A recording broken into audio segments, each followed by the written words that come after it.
नमस्कार, exam happy by Jharkhand channel में आपका स्वागत है। तो दोस्तों जुड़ चुका हूं मैं यहां पर आपके लिए जेटेट परीक्षा 2025-26 की तैयारी को लेकर के। तो आप सभी जेटेट का परीक्षा देने के लिए तैयार होंगे। जेटेट परीक्षा बहुत जल्द होने वाली है, तो आप सभी यहां पे क्लासेज के लिए अवश्य जुड़ेंगे। आपको बताते चले, जेटेट में तैयारी को लेकर के बहुत तरह से आपके मन में कौतूहल बना हुआ होगा कि किससे तैयारी करें, कहाँ से तैयारी करें। तो आपको बताते चले, जेटेट परीक्षा में यदि आपको परचम लहराना है तो आप झारखंड राज्य के अनुमोदित पाठ्यक्रम JCERT किताब को पढ़ना कभी भी नहीं भूलेंगे। बाहर का प्रैक्टिस सेट लेकर के यदि आप पढ़ रहे हैं तो वो आपके साथ धोखा हो रहा है, ठीक है। तो आप JCERT जैक का किताब ले लीजिए, जो कि आपको झारखंड राज्य के सरकारी विद्यालयों में मिलते हैं। अगर आपको नहीं मिल पाता है तो हम देखिए यहाँ पे झारखंड राज्य के सरकारी विद्यालय से आपको हूबहू हैंड रिटेन नोट्स डेली बना करके, जो आपका न्यू सिलेबस आया है उसके आधार पर यहाँ पर सभी सब्जेक्ट का, चाहे आप 1 से 5 के शिक्षक हो, चाहे 6 से 8 का शिक्षक हो, सभी की तैयारी करवाते हैं। आप घर बैठे यहाँ पर क्षेत्रीय भाषा छोड़ करके सभी सब्जेक्ट का केवल 500 रुपये में तैयारी कर सकते, जिसके लिए देखिए यहाँ पर आपको मोबाइल नंबर दिया गया है 9631054226 पर आप संपर्क करके यहाँ से सभी कोर्सेज परचेज भी कर सकते हैं, तैयारी भी कर सकते हैं। बहुत सारे कोर्सेज बन गए हैं, तो आप अवश्य संपर्क कर लेंगे, घर बैठे ही तैयारी यहाँ से हो जाएगी। चलिए देखते हैं भारत में परंपरागत हस्तशिल्प उद्योग का गिरावट क्यों हुआ। भारत में जो पहले की सदियों से जो हस्तशिल्प, हाथ से बनी हुई चीज़ें की जो उद्योग थी, उसमें गिरावट होने लगा। वो क्यों होने लगा था, ठीक है। पहला ऑप्शन है अंग्रेजी माल का भारतीय बाजार में जाना। दूसरा है सस्ता माल अंग्रेज के द्वारा भारतीय बाजार में बेचा जाना। भारत में हस्तशिल्प उद्योग का पतन होना, या सभी, ठीक है। देखिए क्या हुआ कि जो भारत में परंपरागत हस्तशिल्प जो बनते थे वो क्या थे बताइए, महंगे थे, हाथ से बनाने में महंगा पड़ता था। लेकिन अंग्रेज लोग मशीनों का प्रयोग करके आधुनिकीकरण के तहत उसको बनाने में सस्ता पड़ता था। वो क्या किए कि अंग्रेजी माल का भारतीय बाजार में क्या किए, भारतीय बाजार में अंग्रेजी माल को लाया जाने लगा, ठीक है। अब क्या हुआ, तब जब भारतीय बाजार में अंग्रेजी माल आने लगा तो अंग्रेजी माल सस्ता था, देखिए सस्ता माल था अंग्रेजी माल, इसलिए क्या हुआ, फिर भारत में हस्तशिल्प उद्योग का पतन हो गया। तो ये सभी इसका आंसर था, ठीक है। भारत में परंपरागत हस्तशिल्प का जो गिरावट हो गया, ये सभी इसके ऑप्शन सही है, यानी राइट आंसर इसमें क्या है, डी है, ठीक है। चलिए अगला है, तो देखिए यहाँ पे नीचे ऑप्शन का जो है डिटेल्स कर दिए हैं हम। भारत में परंपरागत हस्तशिल्प उद्योग का ह्रास होने का कारण अंग्रेजी माल का भारतीय बाजार में भरा जाना था। भारतीय हस्तशिल्प अंग्रेजों के सस्ते माल का मुकाबला नहीं कर सका, जिस कारण भारतीय हस्तशिल्प उद्योग का पतन हो गया था, ठीक है। इसी कारण इसका क्या हो गया, पतन हो गया। क्लियर। अगला प्रश्न है, भारत के अधिकांश आदिवासी और जनजाति कहाँ रहते थे। भारत के जो अधिकांश आदिवासी और जनजाति लोग जो थे, उनका आवास कहाँ था। जंगल और पहाड़ी इलाका, मिट्टी के घर, पक्का के घर, सभी, ठीक है। पक्का के घर तो पहले था नहीं, मिट्टी के घर भी नहीं था, तो इनका आवास जो होता था जंगली और पहाड़ी इलाकों में यहाँ पे बना करके छोटे छोटे जो झाड़नुमा होते थे उसमें लोग रहते थे। राइट आंसर ये हो जाएगा, ठीक है। आदिवासी और जनजाति के बारे में सही कथन क्या है, इसमें देखना है कि कौन कौन कथन आदिवासियों के बारे में सही है, ठीक है। वे जंगल में रहते थे, ये तो क्लियर है कि आदिवासी लोग जंगलों में रहते थे। जंगल में उपजे फल और कंदमूल पर आश्रित हैं, तो पहले के आदिवासी, जिस समय की बात हो रही है उपनिवेशवाद का, उस समय जंगल में उपजे फल और कंदमूल पर ही आश्रित रहते थे और पशुपालन करते थे। पशुपालन से वे अपने जीविकोपार्जन करते थे, पशुपालन, डी यानी राइट आंसर इसका सभी हो जाएगा। क्लियर। चलिए अगला, आदिवासी लोग किस तरह की खेती करते थे। आदिवासी लोग किस तरह की खेती करते थे आपको बताना है। झूम की खेती, अस्थाई खेती, हल खेती, या सभी, ठीक है। आदिवासी लोग किस तरह की खेती करते थे ये आपको बताना है, ठीक है। तो देखिए जो हमारे आदिवासी लोग थे, ठीक है, जो हमारे आदिवासी लोग थे वो किस तरह की खेती करते थे। तो आदिवासी लोग जो थे वो एक स्थान से दूसरे स्थान पर जाकर के खेती करते थे, ठीक है। मान लीजिए कि यहाँ पर आए तो इस एरिया में क्या किए, तो यहाँ के पेड़ पौधों को साफ करके यहाँ पर इस वर्ष खेती किए। उसके बाद फिर इस जगह को छोड़ करके इस जगह एरिया में गए, यहाँ भी पेड़ पौधा को साफ करके यहाँ पर खेती किए। अगला साल तीसरे जगह पर यहाँ भी किए। अब क्या होता था कि एक बार खेती करने के बाद यहाँ का ज़मीन क्या हो जाता था, बंजर हो जाता है, अनउपजाऊ हो जाता है, छोड़ के दूसरे जगह चले गए। अब 3-4 साल तक दूसरे जगह फिर बैक से होकर के यहाँ पर आते थे, यहाँ की भूमि उपजाऊ हो जाती थी, फिर यहाँ भी करते थे। तो इस तरह से घूम घूम कर खेती करते थे, तो इसको हम लोग घुमंतु खेती या झूम की खेती कहते हैं, ठीक है। तो आदिवासी लोग झूम की खेती करते थे। झूम की खेती यहाँ पर ए हो गया, यही राइट आंसर हो गया। अस्थाई खेती नहीं करते थे, हल नहीं होता था, ये नहीं होगा, ठीक है। यानी झूम की खेती करते थे। क्लियर। देखिए यहाँ पर आपको नोट्स में हमने बता दिया है आदिवासी लोग खेती के लिए वे जंगली भूमि को साफ कर ज्वार बाजरा धान मक्का तथा कई प्रकार की दालें उगाते थे। फसल हो जाने के बाद वे भूमि को कई वर्ष तक खाली छोड़कर दूसरी जगह चले जाते थे। भूमि की उर्वरता पुनः उत्पन्न हो जाने पर वे वापस आकर फिर से उस फसल उगाने का उसी जगह पर करते थे। इस प्रकार वे झूम की खेती करते थे। घूम घूम कर जो खेती किया जाता है वो झूम की खेती था। ठीक है, चलिए अगला प्रश्न है, कुसुम एवं पलाश के फूल से आदिवासी लोग क्या बनाते थे? पहले जो आदिवासी लोग थे वो कुसुम के फूल या जो पलाश का फूल होता था उससे क्या करते थे? रंग बनाते थे, चित्र बनाते थे, आकृति बनाते थे, कोई नहीं। तो कुसुम एवं पलाश के फूल से आदिवासी लोग जो थे वो रंग बनाते थे। क्या करते थे? रंग बनाते थे। ठीक है, देखिए नीचे लिखा हुआ है वो रंग क्या करते थे। तो आदिवासी लोग कुसुम तथा पलाश के फूल को बुनकरों जो कपड़ा बुनते थे उनको और चमड़ा के जो कारीगर थे उनको बीच ये बेचने का काम करते थे। ठीक है, कुसुम और पलाश का फूल वे उसका उपयोग क्या करते थे? जिसका वे लोग इसका उपयोग रंग बनाकर रंगने में करते थे। ठीक है, बुनकर यानी जो कपड़ा बुन रहे हो विभिन्न प्रकार के रंग बना के होते थे, और जो जूता बना रहे हो वो भी रंग बना के इसका उपयोग करते थे। तो ये होता था। ठीक है, आदिवासी लोग बाहरी लोगों को क्या कहते थे? आदिवासियों के समाज में जो बाहरी लोग आकर के रह रहे थे उसको आदिवासी लोग क्या कहते थे? दिकू, झूम, घुमंतु या कोई नहीं। ठीक है, तो आदिवासी लोग बाहरी लोगों को दिकू क्या करते थे? क्या कहते थे? दिकू कहा करते थे। किसको? आदिवासी लोग। ठीक है, तो बाहरी लोगों को आदिवासी लोग क्या कहते थे? दिकू कहते थे। राइट आंसर ये हो जाएगा। ठीक है, बाहरी लोग कहने का मतलब यहाँ पर बाहरी लोग को आदिवासी लोग दिकू कहते थे और आदिवासियों के द्वारा अंग्रेजों को दिकू कहा जाता था। ठीक है, आदिवासी लोग अपने को जंगल का क्या समझते थे? आदिवासी लोग अपने को जंगल का क्या समझते थे? नेता, मित्र, संतान या कोई नहीं। ठीक है, तो आदिवासी लोग अपने को जंगल का क्या मानते थे? संतान मानते थे। ठीक है, इसीलिए वो क्या करते थे? आदिवासी लोग अपने जंगल को उजड़ने नहीं देना चाहते थे और उनको बचाते थे, और अंग्रेज लोग क्या करते थे? उसको उजाड़ना चाहते थे। इसी बीच कई प्रकार के आंदोलन जो है यहाँ जनजातियों के द्वारा किया गया, जो कि भिन्न भिन्न नाम से जाना जाता है। और सभी जनजातीय आंदोलन को एक कवर हम लोग यहाँ पर अगले वीडियो में करेंगे और यहाँ पर भी कुछ में हम लोग देखेंगे। ठीक है, यही इसका मुख्य प्रश्न बनता है ना। चलिए, आदिवासी लोग अपने को जंगल का संतान मानते थे। ठीक है, देखिए अब क्या होता था कि यहाँ पे संतान मानते थे जंगल को वे लोग, और अंग्रेज लोग क्या करते थे? जंगल को कबाड़ना चाहते थे। इस बीच क्या हुआ? तो देखिए यहाँ पर प्रश्न आ रहा है कि सरकार ने वन विभाग बनाया। ठीक है, अब क्या हुआ? तो आदिवासियों के जो वन थे उसको उजाड़ा जा रहा था, उसके लिए क्या किया गया? तो सरकार ने आदिवासियों के लिए क्या किया? एक वन विभाग बनाया 1864 ईस्वी में, और वन अधिनियम एक पारित कर दिया। तो ये वन अधिनियम कब पारित किया गया? 1863, 1864, 1865 या 1866। ठीक है, तो ये वन अधिनियम जो पारित किया गया 1865 ईस्वी में पारित किया गया। क्लियर, 1865 ईस्वी में पारित किया गया। चलिए अब देखिए इसके बाद अब विद्रोह शुरू होता है। ठीक है, विद्रोह यहाँ कोल विद्रोह से शुरू है ना, तो इसको आप लोग देख लीजिएगा, यहाँ से एक प्रश्न आपका रहेगा। तो विभिन्न प्रकार के विद्रोह भी आपको पढ़ने को इसमें मिलेगा। ठीक है, झारखंड का प्रथम सुसंगठित तथा व्यापक जनजातीय आंदोलन कौन था? बताना। झारखंड का सबसे पहला सुसंगठित मतलब एक तरीका से जो प्रहार किया गया अंग्रेजों पर, वो जनजातीय आंदोलन कौन था?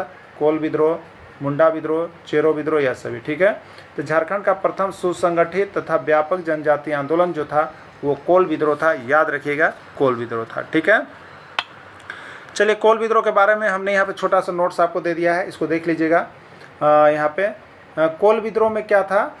मुंडा, हो, उरांव, भूइयाँ आदि जनजाति शामिल हुए थे। पूछ देता है कि कोल विद्रोह में कौन सा जनजाति शामिल हुए थे? मुंडा, हो, उरांव और भूइयाँ शामिल हुए थे। याद रख लीजिएगा, प्रश्न आता है। ठीक है, कोल विद्रोह का केंद्र कहाँ था? कोल विद्रोह का जो मुख्य केंद्र था वो कहाँ था? रांची, सिवभूम और पलामू। ठीक है, याद रखिएगा, पूछेगा कोल विद्रोह का केंद्र कहाँ था? रांची, सिवभूम और पलामू कहाँ था? तो ये राइट आंसर हो जाएगा। यहाँ पे तीनों रहेगा तो तीनों हो जाएगा, देख लीजिएगा। ठीक है, ये कहाँ पर हुआ था पूछा जाता है। कोल विद्रोह तो छोटा नागपुर क्षेत्र में हुए कोल विद्रोह के नायक थे सिंध राय मानकी और बिंद राय मानकी। ठीक है, ये कहाँ किस क्षेत्र में हुआ था कोल विद्रोह? तो छोटा नागपुर क्षेत्र में हुआ था, और इसके नायक कौन थे कोल विद्रोह के? तो सिंध राय मानकी और बिंद राय मानकी, इसलिए लिखे सिंध राय और बिंद राय मानकी, यानी सिंध राय मानकी और बिंद राय मानकी इस कोल विद्रोह के मुख्य नायक थे। क्लियर, चलिए अगला देखिएगा। कोल विद्रोह के प्रारंभ होने से पूर्व सिंध राय, या कहीं कहीं देखिएगा सिंह राय देखने को मिलता है, लेकिन सिंध राय ज़्यादा चलता है, मानकी के 12 गांव की जमीन हड़प कर सिखों को दे दिया गया था। अंग्रेजों ने क्या किया था, कोल विद्रोह क्यों प्रारंभ हुआ था, तो विद्रोह प्रारंभ नहीं हुआ था, उसके पहले क्या किया था, यहाँ पर उनके 12 गाँव सिंह राय मानकी के 12 गांव के ज़मीन को हड़प लिया गया था, उसको सिखों को दे दिया गया था, जो इस कारण का मुख्य स्रोत बना था। ठीक है, अब देखिएगा, कोल विद्रोह से पूर्व सिंहभूम के बंदगांव में किस मुस्लिम युवक द्वारा सुंगा मुंडा की पत्नी का अपहरण कर उसका इज्जत लूटा गया था, जफर अली के द्वारा। तो ये भी कारण था कोल विद्रोह का। ठीक है, तो ये बाहरी लोग आकर के आदिवासियों को क्या कर रहे थे, उसका ज़मीन छीन रहे थे, उसकी पत्नी को छीन रहे थे, इस कारण कोल विद्रोह के लिए जनजाति लोग यहाँ पर जागृत हो उठे। ठीक है, अब देखिए, कोल विद्रोह को मार्च 1932 में किसने कुचल दिया, ठीक है, मतलब किसने समाप्त कर दिया, कौन सा अंग्रेज ने, लॉर्ड डलहौजी, कैप्टन विलिंगसन, लॉर्ड विलियमेटिक या कोई नहीं। ठीक है, तो कैप्टन विलिंगसन ने क्या किया, इस कोल विद्रोह को 1932 ईस्वी में दबा दिया। क्या किया, दबा दिया, आधुनिक उपकरण का प्रयोग करके। ठीक है, चलिए देखिए यहाँ पे उसका लिखा हुआ डिटेल्स। छोटा नागपुर क्षेत्र में हुए कोल विद्रोह के नायक थे सिंध राय और बिंद्राय मानकी। 19 मार्च 1832 को कैप्टन विलिंगसन के नेतृत्व में सेना की टुकड़ियों ने इस विद्रोह को दबा दिया। ठीक है, दबा दिया था। तिलका मांझी को कब फांसी दिया गया, तिलका मांझी को कब फांसी दिया गया, 1783, 1784, 1785, 1786। ठीक है, तिलका मांझी को कब फांसी दिया गया। ठीक है, सारा चीज़ डिटेल्स आपको यहाँ पे हम कर दिए हैं, नीचे देख लीजिएगा। राइट आंसर इसका 1785 है। देखिएगा यहाँ पे नोट हमने बना दिया है। तिलका मांझी विद्रोह को तिलका आंदोलन या पहाड़िया विद्रोह कहा जाता है, याद रखिएगा। तिलका मांझी विद्रोह को तिलका आंदोलन कहा जाता है या पहाड़िया विद्रोह कहा जाता है। यह विद्रोह 1780 से 1785 के बीच संथाल बिहार या झारखंड के ये उस क्षेत्र में चला था, उस क्षेत्र में चला था। ठीक है, तिलका मांझी विद्रोह की प्रमुख घटना क्या थी, तिलका मांझी विद्रोह का प्रमुख घटना क्या था आपको बताना है। 13 जनवरी 1784 को अंग्रेज अधिकारी क्यूलैंड की हत्या करना, 1782 ईस्वी को तीर से मार गिराना, 1782 ईस्वी को अंग्रेजों को मारना, यह सभी। ठीक है, तो यहाँ पर क्या होता है, तिलका मांझी विद्रोह की प्रमुख घटना जो थी यहाँ पे 13 जनवरी 1784 ईस्वी को अंग्रेज अधिकारी क्यूलैंड की हत्या कर दिया गया था। ठीक है, देखिए क्यूलैंड कौन थे उसको आप लोग देख लीजिएगा यहाँ पे। तो 13 जनवरी 1784 ईस्वी को अंग्रेज अधिकारी भागलपुर के डिप्टी कलेक्टर डीसी थे। ठीक है, उनका नाम था अगस्ट क्यूलैंड को तिलका मांझी ने अपने तीरों से क्या किया, अपने तीरों से मार गिराया था।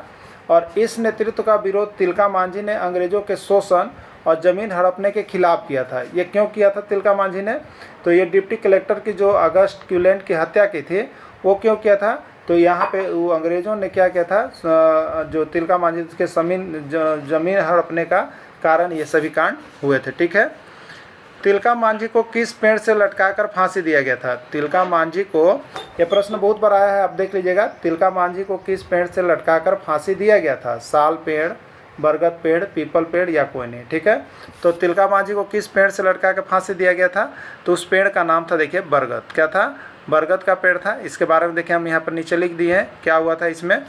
1785 ईस्वी में तिलका मांझी को भागलपुर में, ये बरगद का पेड़ कहाँ है, भागलपुर में दिया गया था। ठीक है, भागलपुर में एक बरगद के पेड़ पर फांसी दिया गया था और वह स्थान आज भागलपुर में तिलका मांझी चौक के नाम से जाना जाता है। ठीक है, वह स्थान अब क्या है, तिलका मांझी चौक के नाम से जाना जाता है। वह स्थान कहाँ है, भागलपुर में है। भागलपुर में कहाँ, बरगद का पेड़ से दिया गया था। ठीक है, उनका जन्म संथाल परगना के भोगनाडीह गांव में हुआ था। ठीक है, किस में हुआ था, भोगनाडीह गांव में हुआ था। राइट आंसर ए होगा। सिंधु कान्हू चांद और भैरव के पिता का नाम क्या था, आपसे पूछा गया है। सिंधु कान्हू चांद और भैरव के पिता का नाम क्या था, चांदी मांझी, चुन्नू मांझी, सुगना मुंडा या कोई नहीं। ठीक है, अभी आप देखे थे कि चुन्नू मांझी के 4 पुत्र सिंधु कान्हू चांद और भैरव थे, इसलिए इनके पिता का नाम चुन्नू मांझी था। ठीक है, संथाल विद्रोह के नायक कौन थे, संथाल विद्रोह के नायक जननायक के रूप में किसको जाना जाता है, सिंधु को, कान्हू को, चांद को, सभी को। तो इसमें 4 थे, सिंधु, कान्हू, चांद और भैरव, ये सभी माने जाते हैं। तो राइट आंसर इसमें डी लिखिएगा, राइट आंसर डी हो जाएगा। प्रत्येक वर्ष 30 जून को क्या मनाया जाता है, आपको बताना है। प्रत्येक वर्ष 30 जून को क्या मनाया जाता है, पर्यावरण दिवस, सुभाष चंद्र बोस जयंती, एकता दिवस, संथाल विप्लव दिवस या हूल दिवस। ठीक है, तो 30 जून को क्या मनाया जाता है बताइए, ये पर्यावरण दिवस नहीं मनाया जाता है, सुभाष चंद्र भी नहीं मनाया जाता, एकता दिवस भी नहीं है, संथाल विप्लव या हूल दिवस मनाया जाता है। ठीक है, चलिए अगला देखिएगा। संथाल विद्रोह को दबाने के लिए अंग्रेजों को किस कानून की घोषणा करना पड़ा? संथाल विद्रोह को दबाने के लिए अंग्रेजों को किस कानून का घोषणा करना पड़ा? आर्मी कानून या फौजी कानून, काश्तकारी अधिनियम, रॉलेट एक्ट या सभी। ठीक है, तो संथाल विद्रोह को दबाने के लिए यहाँ पर जो है अंग्रेजों को आर्मी कानून या फौजी कानून को घोषणा करना पड़ा, जिससे दबा और फिर बाद में इसको वापस भी ले लिया गया था, जो आप लोग थ्योरेटिकल क्लास में देख लिए हैं। ठीक है, संथाल विद्रोह को कुचलने के लिए कहाँ से अतिरिक्त सेना बुलाई गई थी? बताना है आपको कि संथाल विद्रोह को दबाने के लिए कहाँ से अतिरिक्त सेना बुलाई गई थी? रामगढ़ से, हजारीबाग से, दानापुर से या कोई नहीं। ठीक है, तो संथाल विद्रोह में बहुत सारे लगभग 10 से 15,000 ने भाग लिया था और यहाँ पर इसके लिए जो है अतिरिक्त सेना इसको दबाने के लिए दानापुर से बुलाया गया था। कहाँ से बुलाया गया था? दानापुर से बुलाया गया था। संथाल विद्रोह कब शुरू हुआ? संथाल विद्रोह कब शुरू हुआ? 1855, 1821, 1856 या सभी। ठीक है, संथाल विद्रोह जो शुरू हुआ था 1855 ईस्वी में। इसका डेट क्या माना जाता है? तो 30 जून 1855 ईस्वी। इसीलिए 30 जून को क्या मनाया जाता है? तो 30 जून को आपको हूल दिवस मनाया जाता है। ठीक है, 30 जून को क्या मनाया जाता है? हूल दिवस मनाया जाता है। ठीक है, 30 जून को हूल दिवस भी मनाया जाता है। क्लियर? चलिए अगला देखिएगा। संथाल विद्रोह को अन्य किस नाम से जाना जाता है? बताना है आपको कि संथाल विद्रोह को अन्य किस नाम से जाना जाता है? कोल विद्रोह, हूल विद्रोह, हो विद्रोह या चेरो विद्रोह। ठीक है, तो संथाल विद्रोह को हम लोग हूल विद्रोह के नाम से भी जानते हैं, तो संथाल विद्रोह को हूल विद्रोह कहा जाता है। क्लियर? चलिए अगला देखिएगा। संथालों के कितने गोत्र थे? संथालों के कितने गोत्र होते थे आपको बताना है? 11, 12, 13, 14। ठीक है, तो संथालों के 12 गोत्र होते थे। कितने गोत्र होते थे? 12 गोत्र। संथाल विद्रोह का प्रमुख कारण क्या था? संथाल विद्रोह का प्रमुख कारण क्या था? जमींदारी पर था, दिकुओं द्वारा संथालों के जमीन पर कब्जा, साहूकारों तथा महाजनों के द्वारा शोषण, उपयुक्त सभी। ठीक है, जमींदारी प्रथा भी था, दिकुओं द्वारा संथालों के जमीन पर कब्जा भी था और साहूकारों तथा महाजनों के द्वारा शोषण भी था। यानी राइट आंसर डी इसका उपयुक्त सभी हो जाएगा आपका। ठीक है, चलिए नेक्स्ट प्रश्न आपका है, चांद एवं भैरव का संबंध किस विद्रोह से था? चांद एवं भैरव का संबंध किस विद्रोह से था आपको बताना है? मुंडा विद्रोह, चेरो विद्रोह, संथाल विद्रोह या कोई नहीं। ठीक है, तो देखिए आपका जो यहाँ पे संथाल विद्रोह हुआ था। ठीक है, संथाल विद्रोह हुआ था, तो संथाल विद्रोह के जो नायक थे वो 4 थे, आपको याद होगा, अभी आप थ्योरी क्लास में देख लिए थे, सिंधु, कान्हू, चांद और भैरव। ठीक है, यानी चांद और भैरव देखिए यहाँ पर नाम जुड़ रहा है, तो चांद और भैरव किस में जुड़े हुए हैं? संथाल विद्रोह में जुड़े हुए हैं। इसलिए चांद और भैरव का संबंध किस विद्रोह से है? संथाल विद्रोह से आपका इसका संबंध चलता है। ठीक है, सिंधु और कान्हू की बहन झानो और फूलों का संबंध किस विद्रोह से था? ठीक है, तो देखिए ये सभी किस थे? चुन्नू माझी के थे। ठीक है, चुन्नू माझी के 4 पुत्र थे, सिंधु, कान्हू, चांद और भैरव, 4 पुत्र थे। ठीक है, और उनकी बहन भी थी झानो और फूलो। ये झानो और फूलो जो है वो किस विद्रोह से संबंध रखती थी बताना है आपको? कोल विद्रोह से, भूमिज विद्रोह से, संथाल विद्रोह से, जनजातीय विद्रोह से। ठीक है, तो ये झानो और फूलो भी जो थी वो आपको किससे संबंध रखती है? संथाल विद्रोह से जुड़ी हुई थी। ठीक है, संथाल विद्रोह से। बिरसा मुंडा का जन्म कब हुआ? 15 नवंबर 1874, 15 नवंबर 1875, 15 नवंबर 1876, 15 नवंबर 1877। ठीक है, तो बिरसा मुंडा का जन्म कब हुआ था? 15 नवंबर 1875 ईस्वी को। ठीक है, खूंटी जिला के उलिहातू गांव में हुआ था। ठीक है, लिखा हुआ नोट में, भगवान बिरसा का जन्म 15 नवंबर 1875 ईस्वी को वर्तमान खूंटी जिला के उलिहातू नामक गांव में हुआ था। ठीक है, बिरसा मुंडा का जन्म किस गांव में हुआ था? देखिए प्रश्न पूछ लिया था, जो प्रश्न पूछा है उसी को हम लेकर के आए हैं। ठीक है, बिरसा मुंडा का जन्म किस गांव में हुआ था? उलिहातू, भोगनाडी, बसिया या कोई नहीं। ठीक है, तो बिरसा मुंडा का जन्म खूंटी जिला के उलिहातू नामक गांव में हुआ था। ठीक है, चलिए अगला प्रश्न है, बिरसा मुंडा के पिता का नाम क्या था? बिरसा मुंडा के पिता का नाम क्या था? कर्मा मुंडा, विष्णु मुंडा, सुगना मुंडा या सभी। ठीक है, तो बिरसा मुंडा के पिता का नाम सुगना मुंडा था। बिरसा मुंडा की मृत्यु कब हुई? बिरसा मुंडा की मृत्यु कब हुई? ठीक है, बिरसा मुंडा की मृत्यु कब हुई? 30 जून 1900, 19 जून 1900, 29 जून 1900, 9 जून 1900। ठीक है, तो बिरसा मुंडा की जो मृत्यु हुई थी वो 9 जून 1900 ईस्वी को हुआ था। ठीक है, चलिए बिरसा मुंडा का जन्म किस जिले में हुआ था? बिरसा मुंडा का जन्म किस जिले में हुआ था? खूंटी, पलामू, रांची या लोहरदगा। ठीक है, तो बिरसा मुंडा का जन्म खूंटी जिला के उलिहातू नामक गांव में हुआ था। राइट आंसर खुट्टी होगा। ठीक है। उलगुलान का अर्थ क्या है? देखिए अभी आपको हमने बताया था उलगुलान यानी जो बिरसा मुंडा विद्रोह था उसको उलगुलान विद्रोह भी हम लोग कहते थे। ठीक है। तो बिरसा मुंडा आंदोलन का अन्य नाम उलगुलान आंदोलन भी है। तो उलगुलान का अर्थ क्या है? विद्रोह, महान हलचल, ए और बी दोनों कोई नहीं। तो उलगुलान मतलब विद्रोह भी होता है, महान विद्रोह भी होता है, महान हलचल भी होता है, यानी ए और बी दोनों आंसर होगा। राइट आंसर सी हो जाएगा इसका। ठीक है। इनमें से किस आंदोलन को मुंडा उलगुलान भी कहा जाता है? इनमें से किस आंदोलन को मुंडा उलगुलान भी कहा जाता है? याद रखिएगा, उलगुलान शब्द लग गया तो वो बिरसा मुंडा का है शब्द। ठीक है। बिरसा आंदोलन, खरवार आंदोलन, ताना भगत आंदोलन कोई नहीं। ठीक है। तो मुंडा उलगुलान भी जो है बिरसा आंदोलन को ही कहा जाता है। ठीक है।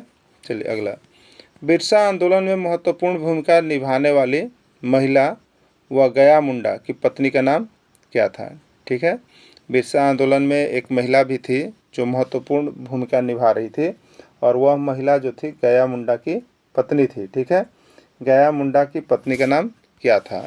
सोमरी मुंडा, मनकी मुंडा, बोधनी मुंडा या कोई नहीं। ठीक है। तो यहाँ पे जो गया मुंडा थी उनकी पत्नी का नाम था मनकी मुंडा। ठीक है। कौन था? मनकी मुंडा। और वो यहाँ बिरसा आंदोलन में महत्वपूर्ण भूमिका निभा रही थी। बिरसा आंदोलन का प्रमुख गीत था, अभी आपको बताए थे, बिरसा आंदोलन का एक गीत भी दिए थे बिरसा ने, चलो अपना घर, हे सिंह बोगा, कटोंग बाबा कटोंग हम सभी। तो बिरसा मुंडा आंदोलन का गीत था कटोंग बाबा कटोंग। ठीक है। क्या था? कटोंग बाबा कटोंग। बहुत बारी प्रश्न आया है, याद रखिएगा, बिरसा आंदोलन का गीत। ठीक है। चलिए अगला, अबुआ राज एटे जाना, महारानी राज टुंडू जाना का ऐलान इसमें से किस आंदोलन के दौरान किया गया था? ठीक है। ये क्या है? तो बिरसा मुंडा आंदोलन का नारा है। ये क्या है?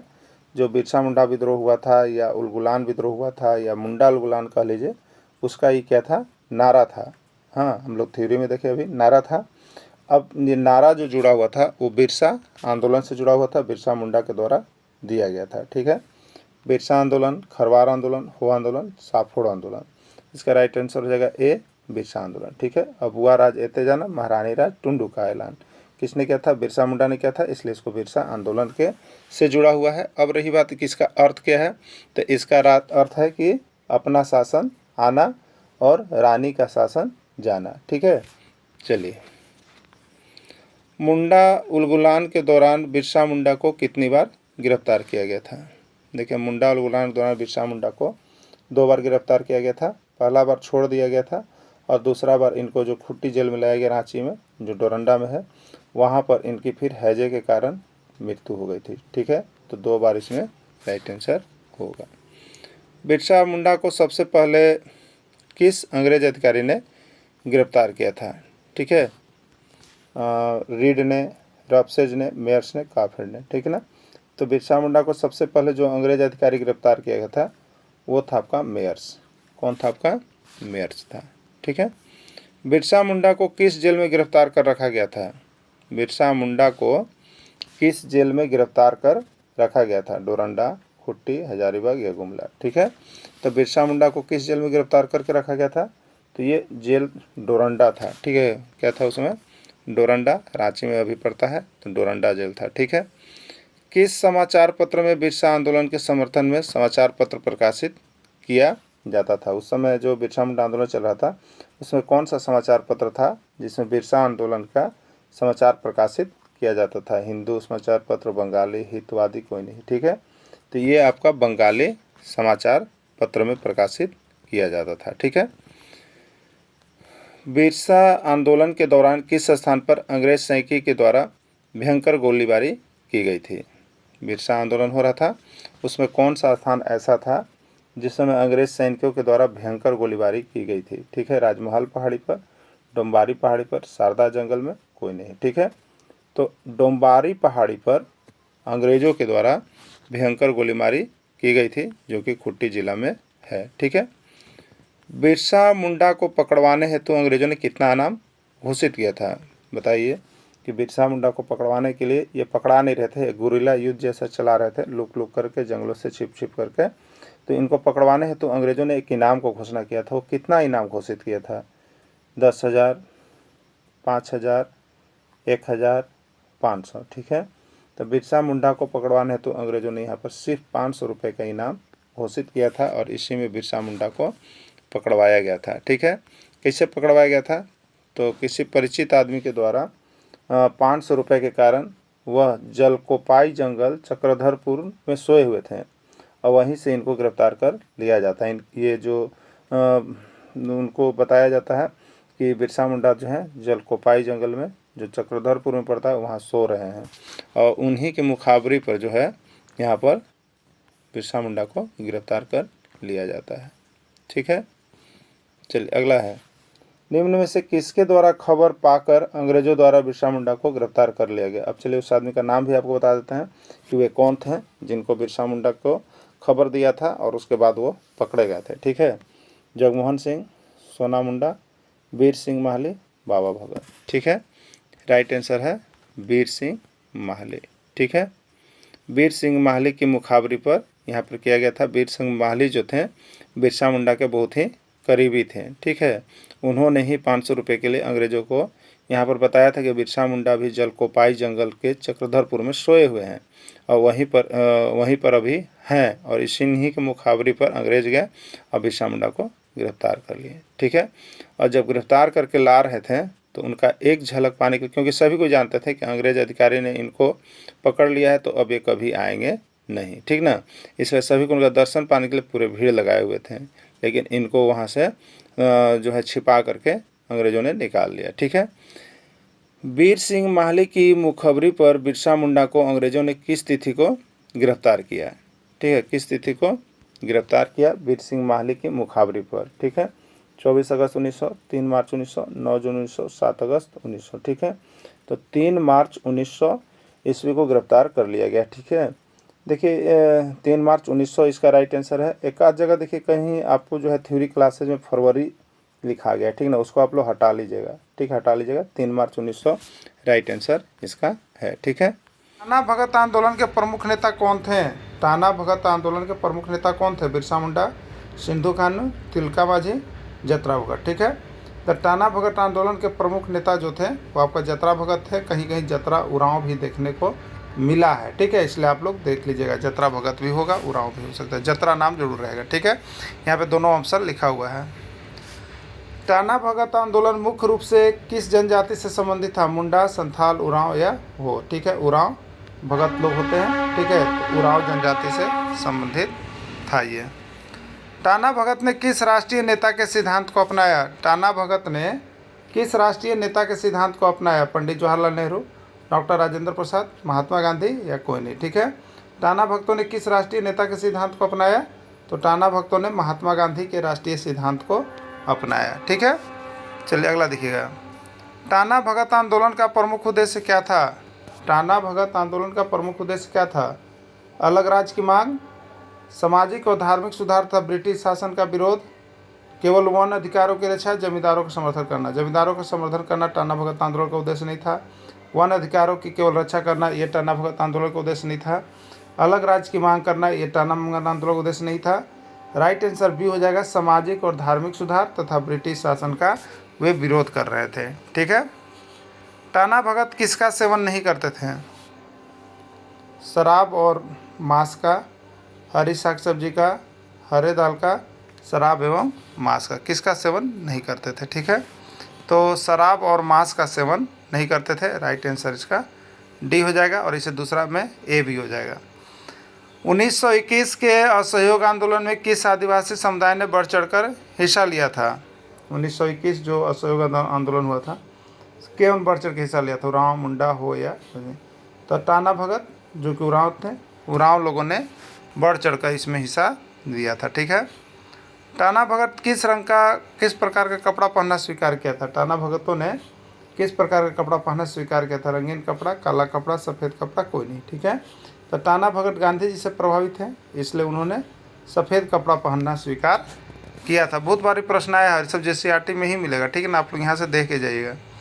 टाना भक्तों ने क्या क्या चीज़ प्रतिबंध था? टाना भक्तों को क्या क्या चीज़ प्रतिबंध था? शिकार खेलना, अखाड़ा में नचना, जतरा में भाग लेना सभी। तो ये सभी चीज़ जो थे टाना भक्तों को प्रतिबंध था। चलिए नेक्स्ट, झारखंड में जनजातीय समूह की जनसंख्या राज्य की कुल जनसंख्या कितना प्रतिशत है? 30%, 50%, 40%, कोई नहीं। राइट आंसर हो जाएगा इसका कोई नहीं। यहाँ पर झारखंड में जनजातीय समूह की जनसंख्या राज्य की कुल जनसंख्या का 26.2% है। ठीक है। झारखंड की सबसे बड़ी जनजाति का नाम क्या है? संथाल, मुंडा, हो, उरांव। ठीक है। झारखंड की सबसे बड़ी जनजाति का नाम संथाल है।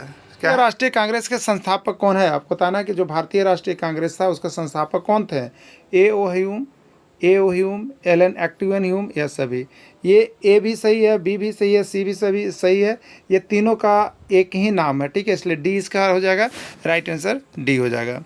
भारतीय राष्ट्रीय कांग्रेस की स्थापना कहाँ हुई? भारतीय राष्ट्रीय कांग्रेस की स्थापना कहाँ हुई? मुंबई, कोलकाता, मद्रास या कहीं नहीं। ठीक है। ये जो भारतीय राष्ट्रीय कांग्रेस की स्थापना हुई थी वो कहाँ हुई थी? मुंबई में हुआ था। ठीक है। 1885 ईस्वी कहाँ हुआ था? मुंबई में गोकुलदास तेजपाल संस्कृत महाविद्यालय में हुआ था। थ्योरी क्लासेस में सारी चीज़ आपको करवा दी गई है। हम लोग यहाँ पे देखेंगे ऑब्जेक्टिव जो कि जल्दी करेंगे। ठीक है। ये कहाँ से लिया गया? तो JCRT का क्लास 8 का एक्सरसाइज 10। भारतीय राष्ट्रीय कांग्रेस के प्रथम अध्यक्ष कौन थे? देखिए इसके जो अध्यक्ष है 5 को, वो पाँचों को याद करने के लिए एक ट्रिक भी हमने इसमें दिया हुआ है, इसलिए वीडियो के अंत तक जुड़े रहिएगा, बने रहिएगा। और ट्रिक के साथ साथ आपको उसको 10 से अधिवेशन कहाँ हुए वो भी चीज़ इसमें बताया गया है। ठीक है। तो भारतीय राष्ट्रीय कांग्रेस के प्रथम अध्यक्ष कौन थे? WC बनर्जी, जॉर्ज यूल, दादा भाई नौरोजी या कोई नहीं। ठीक है। तो इसके जो पहले अध्यक्ष थे वो कौन थे? WC बनर्जी थे, जिसको हम लोग BMS चंद्र बनर्जी भी कहते हैं। ठीक है। भारतीय राष्ट्रीय कांग्रेस का जो प्रथम अधिवेशन हुआ था मुंबई में, उसमें कितने प्रतिनिधियों ने भाग लिया था? पूछा हुआ है 70, 72, 74 या 76। ठीक है। तो भारतीय राष्ट्रीय कांग्रेस के प्रथम अधिवेशन में कितने प्रतिनिधियों ने भाग लिया? 72 प्रतिनिधियों ने भाग लिया था। ठीक है। भारतीय राष्ट्रीय कांग्रेस के प्रथम अंग्रेज अध्यक्ष कौन थे? ये याद रखिएगा, कौन यूरोपियन अध्यक्ष था, कौन अंग्रेज अध्यक्ष था, ये सारी चीज़ें बातें पूछी जाती है। और ये जो आपके JCRT किताब से जितना प्रश्न निकल के आ रहा है वही प्रश्न आप पहले देख लीजिएगा, उसके बाद ही किसी को पढ़िएगा। ठीक है। तो भारतीय राष्ट्रीय कांग्रेस के प्रथम अंग्रेज अध्यक्ष कौन थे? BMS चंद्र बनर्जी, दादा भाई नौरोजी, बदरुद्दीन तैयबजी या जॉर्ज यूल। ठीक है। तो देखिए ये जो अंग्रेज अध्यक्ष थे वो थे आपके जॉर्ज यूल, ये अंग्रेज अध्यक्ष थे। भारतीय राष्ट्रीय कांग्रेस का तीसरा अधिवेशन कहाँ हुआ? भारतीय राष्ट्रीय कांग्रेस का तीसरा अधिवेशन कहाँ हुआ? मुंबई, कलकत्ता, मद्रास या कोई नहीं। ठीक है।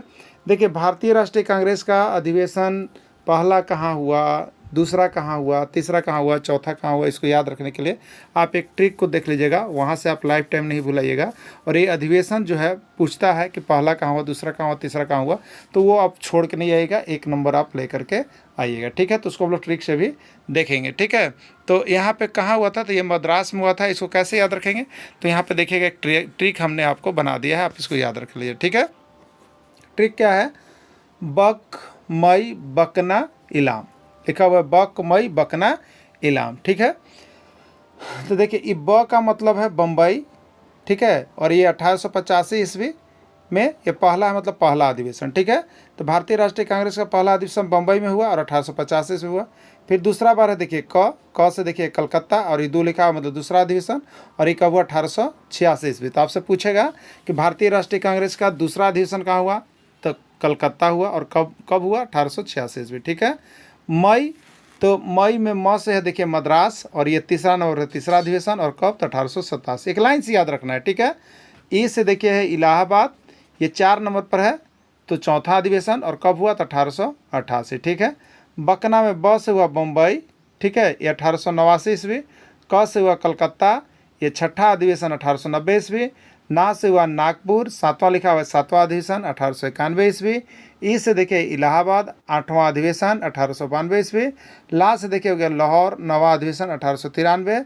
म से देखिए हो गया मद्रास, 10वां अधिवेशन 1894 ईस्वी। ठीक है।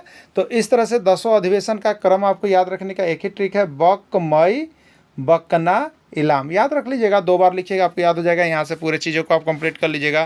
पहला अधिवेशन कब हुआ, कहाँ हुआ, दूसरा अधिवेशन कब हुआ, कहाँ हुआ, तीसरा अधिवेशन कब हुआ, कहाँ हुआ। इन चीज़ हमने लिख भी दिया है बहुत सारी चीज़ों को।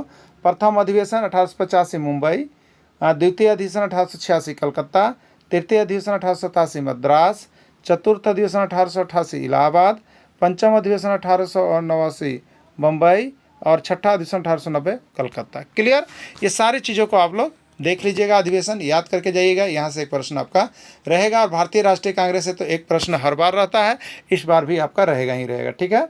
भारतीय राष्ट्रीय कांग्रेस के तीसरे अधिवेशन के अध्यक्ष कौन थे? बेमस चंद्र बनर्जी, दादा भाई नौरोजी, बदरुद्दीन तैयब या जॉर्ज वुड, ठीक है।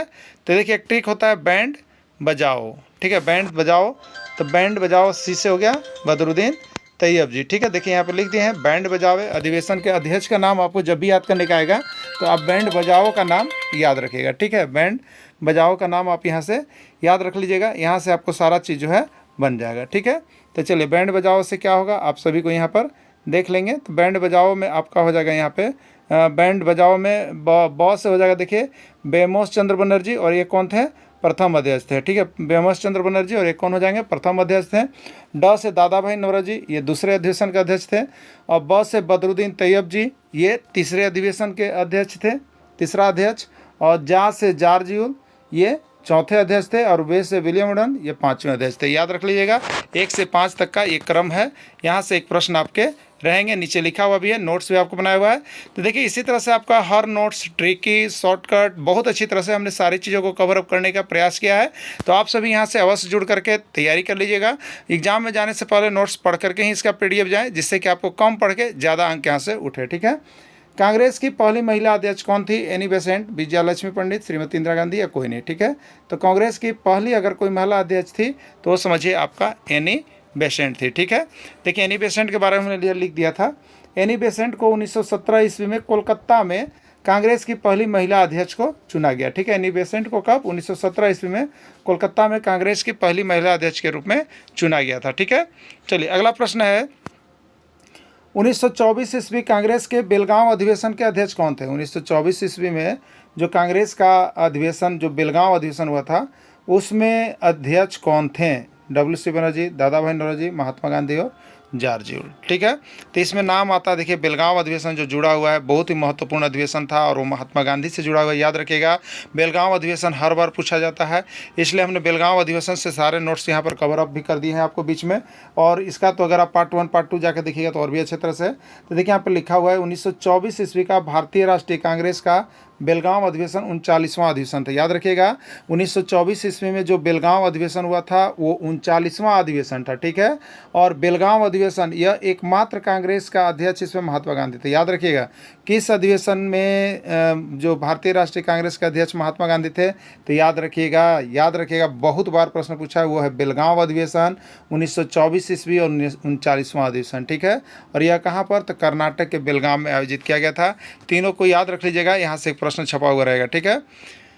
भारतीय राष्ट्रीय कांग्रेस का कौन सा अधिवेशन रामगढ़ में हुआ था? ये भी प्रश्न हर बार पूछ रहा है अभी जेटेट में और अन्य राज्यों में, इसलिए भारतीय राष्ट्रीय कांग्रेस का कौन सा अधिवेशन ऐसा था जो रामगढ़ में हुआ था? 51वां, 52वां, 53वां या 54वां, ठीक है। याद रखिएगा तो ये आपका 53वां अधिवेशन था भारतीय राष्ट्रीय कांग्रेस का। इसके बारे में भी कुछ डिटेल्स में आप नोट्स यहाँ पर देख लेंगे जिससे आपको बन जाए।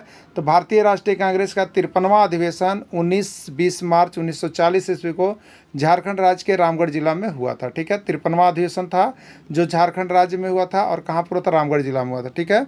इसकी अध्यक्षता मौलाना अबुल कलाम आज़ाद ने किया था। याद रखिएगा जो रामगढ़ अधिवेशन था उसका अध्यक्षता किसने किया था? मौलाना अबुल कलाम आज़ाद ने किया था, ठीक है। महात्मा गांधी इस अधिवेशन में क्या किए थे? भाग लिए थे और रामगढ़ से रांची तक कार द्वारा यात्रा किए थे। याद रखिएगा महात्मा गांधी इस अधिवेशन में भाग लिए थे। किस अधिवेशन में? रामगढ़ अधिवेशन में। रामगढ़ अधिवेशन का अध्यक्ष कौन था? मौलाना अबुल कलाम आज़ाद थे और यात्रा किया था, ठीक है। इस अधिवेशन में अंग्रेजों में भारत छोड़ो आंदोलन की नींव पड़ी थी। इसी अधिवेशन में अंग्रेजों में भारत छोड़ो आंदोलन की नींव पड़ी थी, ठीक है। और इसी अधिवेशन में फॉरवर्ड ब्लॉक का जन्म हुआ था रामगढ़ अधिवेशन में। याद रखिएगा सारी चीज़ें ये जो है आपको हमने यहाँ पर एक प्रश्न के मार्फत से आपको सारा चीज़ नोट्स का यहाँ पर ट्रिकी बना के दे दिया है, जिससे राष्ट्रीय आंदोलन से किसी भी तरह का आपका प्रश्न अगर एग्जाम में आता हो तो आपका यहाँ से छूटेगा ही नहीं, ठीक है। भारतीय राष्ट्रीय आंदोलन के कितने चरण है? 1, 2, 3 या 4, ठीक है। तो भारतीय राष्ट्रीय आंदोलन के कितने चरण है आपको याद होगा? 3 चरण है। तीनों चरण का नाम याद रख लीजिएगा, यहाँ पे हमने लिख दिया है आप सभी के लिए। प्रथम चरण जो होता है वो 1885 ईस्वी से 1905 ईस्वी तक को माना जाता है, जिसको उदारवादी युग के नाम से जाना जाता है, ठीक है। द्वितीय चरण जो है 1905 से 1919 ईस्वी को जाना जाता है, जिसको उग्रवादी युग के नाम से जाना जाता है, ठीक है। और तृतीय चरण 1919 ईस्वी से 1947 ईस्वी को, जिसको गांधी युग के नाम से जाना जाता है, याद रखिएगा, ठीक है।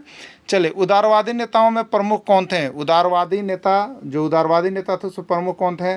दादा भाई नौरोजी, महादेव गोविंद रानाडे, फिरोज शाह मेहता, यह सभी। तो ये सभी जो थे आपके उदारवादी नेता थे, सभी का नाम उदारवादी में ही आता है, ठीक है। चलिए, अगला है उग्रवादी युग या गर्म दल के नेता कौन थे? याद रखिएगा, उग्रवादी युग या गर्म दल के नेता कौन थे? लाला लाजपत राय, बाल गंगाधर तिलक, बिपिन चंद्र पाल, यह सभी, ठीक है। तो उग्रवादी युग या गर्म दल के नेता इसमें से सभी थे, ठीक है। और इसका एक ट्रिक भी है, याद रख लीजिएगा, जो गर्म दल के नेता में आते हैं उनका नाम है लाल बाल पाल। लाल बाल पाल, लाल से लाला लाजपत राय, बाल से लोकमान्य बाल गंगाधर तिलक और पाल से बिपिन चंद्र पाल, ये सभी गर्म दल के नेता थे, ठीक है। चलिए, स्वराज मेरा जन्मसिद्ध अधिकार है, मैं इसे लेकर रहूँगा, यह कथन किसका है? 101 बार परीक्षा पूछा हुआ है। लोकमान्य बाल गंगाधर तिलक, बिपिन चंद्र पाल, लाला लाजपत राय, यह सभी, ठीक है। तो ये तिलक का कथन है कि स्वराज मेरा जन्मसिद्ध अधिकार है, मैं इसे लेकर रहूँगा, ठीक है। गणपति उत्सव एवं शिवाजी उत्सव का शुभारंभ किसने किया था? प्रश्न बहुत पड़ा है कि गणपति उत्सव है या शिवाजी उत्सव है, इसका शुभारंभ किसने किया? बिपिन चंद्र पाल, लाला लाजपत राय, लोकमान्य बाल गंगाधर तिलक, या सभी, ठीक है। तो गणपति उत्सव या जो आपका शिवाजी उत्सव है उसका शुभारंभ जो है लोकमान्य बाल गंगाधर तिलक के द्वारा किया गया है, ठीक है। बंगाल का विभाजन कब किया गया? 1905 ईस्वी, 1906 ईस्वी, 1907 ईस्वी या 1908 ईस्वी, ठीक है। बंगाल विभाजन जो है 1905 ईस्वी में किया गया है, ठीक है। बंग भंग के नाम से किसको जाना जाता है? बंग भंग के नाम से किसको जाना जाता है? लाहौर अधिवेशन, बम्बई अधिवेशन, बंगाल विभाजन या पाकिस्तान विभाजन, ठीक है। तो बंग भंग के नाम से बंगाल विभाजन को जाना जाता है, ठीक है। बंग भंग के नाम से बंगाल विभाजन को जाना जाता है। बंगाल विभाजन आंदोलन को बंग भंग के नाम से जाना जाता है। इस विभाजन के विरोध में वंदे मातरम गीत गाया गया, ठीक है। इस विभाजन के विरोध में, बंग भंग के विरोध में कौन सा गीत गाया गया ये भी पूछता है, तो वंदे मातरम गीत गाया गया था, याद रखिएगा। अमार सोनार बांग्ला गीत किसने लिखा? अमार सोनार बांग्ला गीत किसने लिखा? बहुत देखिए प्रश्न बीच बीच से आपको, जैसे आरटी किताब में बहुत सारा प्रश्न है, जिसको आप देख लीजिएगा तो ये सब प्रश्न आपको मिलेगा ही प्रैक्टिस सेट में, ठीक है, मिलेगा ही नहीं। तो अमार सोनार बांग्ला गीत किसने लिखा? रविंद्रनाथ टैगोर, बंकिम चंद्र चटर्जी, मोहम्मद इकबाल या कोई नहीं, ठीक है। तो अमार सोनार बांग्ला जो है ये आपका रविंद्रनाथ टैगोर के द्वारा लिखा गया, ठीक है। रविंद्रनाथ टैगोर के द्वारा लिखा गया। रविंद्रनाथ टैगोर ने अमार सोनार बांग्ला गीत लिखा, जो बांग्लादेश की राष्ट्रीय गीत बन गया। और इस गीत को बांग्लादेश ने 1972 ईस्वी में राष्ट्रीय गीत के रूप में स्वीकार किया था, ठीक है। वंदे मातरम गीत किसने लिखा? वंदे मातरम गीत किसने लिखा? रविंद्रनाथ टैगोर, बंकिम चंद्र चटर्जी, मोहम्मद इकबाल या सभी, ठीक है। तो वंदे मातरम गीत किसने लिखा? बंकिम चंद्र चटर्जी के द्वारा लिखा गया है, ठीक है। बंकिम चंद्र चटर्जी के द्वारा लिखा गया है। स्वदेशी आंदोलन को स्वराज की आत्मा किसने कहा? स्वदेशी आंदोलन को स्वराज की आत्मा किसने कहा? महात्मा गांधी, डॉक्टर राजेंद्र प्रसाद, सच्चिदानंद सेनु या जवाहरलाल नेहरू, ठीक है। तो ये स्वदेशी आंदोलन को तो महात्मा गांधी, ठीक है। तो महात्मा गांधी ने स्वदेशी आंदोलन को स्वराज की एक आत्मा के रूप में कहा है। ये भी पूछा गया था प्रश्न। सरकार ने हिंदू मुस्लिम एकता को तोड़ने के लिए कौन सी नीति अपनाई? जो अंग्रेज सरकार थी उसने हिंदू मुस्लिम एकता को देखा कि जब मजबूत हो रहा है तो उसको तोड़ने के लिए कौन सी नीति अपनाई? फुटकर नीति, फुट डालो और शासन करो, शासन नीति या कोई नहीं, ठीक है। तो सरकार ने हिंदू मुस्लिम एकता को तोड़ने के लिए फुट डालो और शासन करो की नीति को अपनाया, ठीक है। चलिए, मुस्लिम लीग की स्थापना कब हुई? मुस्लिम लीग की स्थापना कब हुई? 1906 ईस्वी में मुस्लिम लीग, 30 दिसंबर 1906 ईस्वी को मुस्लिम लीग की स्थापना ढाका में हुआ था, जो बांग्लादेश में है। आगा खां को मुस्लिम लीग का पहला अध्यक्ष बनाया गया था, याद रख लीजिएगा, ठीक है। मार्ल मिंटो सुधार अधिनियम किसको जाना जाता है? 1906 ईस्वी को, 1907 ईस्वी को, 1908 ईस्वी को, 1909 ईस्वी को, ठीक है। तो 1909 ईस्वी को मार्ल मिंटो सुधार अधिनियम के नाम से जाना जाता है, जिसको भारतीय परिषद अधिनियम भी कहा जाता है। किस अधिवेशन में कांग्रेस का फिर से पुनर्मिलन हो गया? किस अधिवेशन में कांग्रेस का फिर से पुनर्मिलन हो गया? 1916 ईस्वी का कांग्रेस का लखनऊ अधिवेशन, 1907 ईस्वी का सूरत अधिवेशन, दोनों या कोई नहीं, ठीक है।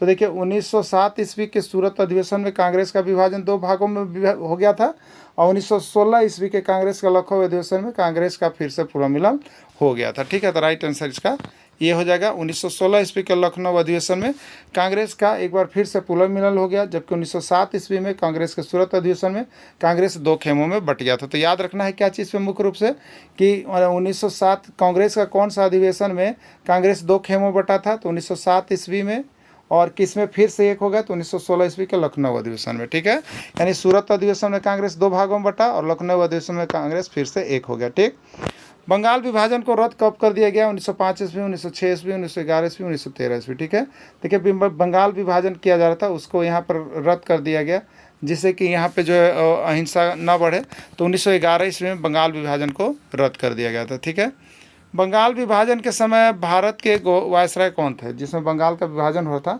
उसमें भारत के वायसराय कौन थे, Lord Hardinge, Lord Curzon, Lord Mountbatten, या कोई नहीं। ठीक है, तो लॉर्ड कर्जन के समय बंगाल का विभाजन हुआ था। ये भी प्रश्न बहुत MBBI है, पूछा गया प्रश्न है। ठीक है, बंगाल विभाजन जब रद्द हो गया तो उस समय वायसराय कौन थे। ठीक है, बंगाल विभाजन जब रद्द हो गया तो उस समय वायसराय कौन थे, Lord Curzon, Lord Mountbatten, Lord Hardinge, या कोई नहीं। ठीक है, तो लॉर्ड कर्जन के समय तो बंगाल का विभाजन हो गया, और बंगाल का विभाजन जब रद्द हो गया उसमें कौन थे, तो लॉर्ड हार्डिंग थे। कौन थे, लॉर्ड हार्डिंग थे। ठीक है, गरम दल के नेता कौन थे, गरम दल के नेता इसमें से कौन थे। ठीक है, गरम दल के नेता मुख्य नेता कौन थे, देखिए गरम दल के मुख्य नेता कौन थे। यहाँ पे देखिए इससे मुख्य नेता सभी हैं गरम दल के। ठीक है, लाल बाल पाल कहते हैं हम लोग, लेकिन मुख्य नेता की अगर बात कभी पूछता है गरम दल के नेता के मुख्य नेता, तो बाल गंगाधर तिलक का नाम आता है। ठीक है, नरम दल के नेता कौन थे, नरम दल के नेता मुख्य नेता कौन थे, नाम आता है मोतीलाल नेहरू जी का। भारतीय राष्ट्रीय आंदोलन का तीसरा चरण कौन है, भारतीय राष्ट्रीय आंदोलन का तीसरा चरण कौन है। ये 1919 ईस्वी से 1947 ईस्वी तक भारतीय राष्ट्रीय आंदोलन का तीसरा चरण, जिसको हम लोग गांधी युग के नाम से भी जानते हैं। ठीक है, पहला चरण, दूसरा चरण, तीसरा चरण देख लीजिएगा।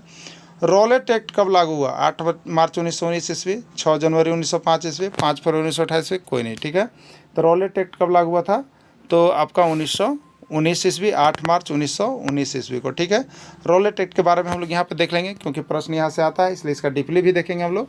रॉलेट एक्ट 8 मार्च 1919 ईस्वी को लागू किया गया। अब बताइए कि रॉलेट एक्ट कब लागू किया गया, याद रखिएगा तिथि को। रॉलेट एक्ट 8 मार्च 1919 ईस्वी को लागू किया गया। ठीक है, रॉलेट एक्ट को काला कानून भी कहा जाता है। पूछता है कि काला कानून किसको कहा जाता है, वो नाम है रॉलेट एक्ट का।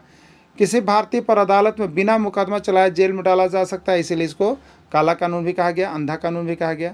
रॉलेट एक्ट के खिलाफ में रविंद्रनाथ टैगोर ने नाइटहुड की उपाधि वापस लौटा दी थी। ठीक है, रॉलेट एक्ट के खिलाफ में रविंद्रनाथ टैगोर ने किसकी उपाधि वापस लौटा दी, नाइटहुड की वो उपाधि वापस लौटा दी। ठीक है, रॉलेट एक्ट के खिलाफ में रविंद्रनाथ टैगोर ने कौन सी उपाधि वापस लौटा दी, नाइटहुड, केसर, सर, या कोई नहीं है।